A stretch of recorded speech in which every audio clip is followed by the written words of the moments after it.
I am the Tofu Golem. Please enjoy the video. You start by opening the page and turning on Developer Tools so you can inspect live styles. Once the panel is open, pick the text element you want to identify. You will see font family and computed font entries that explain which font is applied. Make sure to check the styles and computed panes because browsers fall back if you see at font face or font file names like WAF2, note them. This immediately reveals the font stack and whether a web font is delivered. Once you know the declared font family, verify where the browser actually loads the font from. Open Network and filter for font files.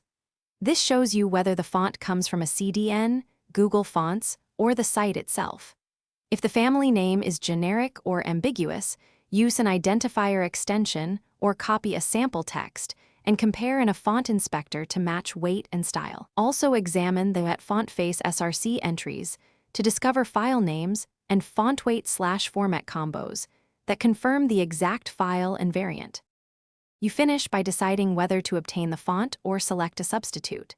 If the font is available, record the file URL and licensing details, then download or link it correctly. If it is restricted, choose a similar WebSafe or Google Fonts alternative and adjust weight, size, and line height so text matches. Once changes are made, clear cache or use incognito to verify delivery across browsers. If fonts still mismatch, a common fix is to check cross-origin headers and font MIME types. Adjust server headers accordingly. Thanks for watching. Consider subscribing if we helped you today.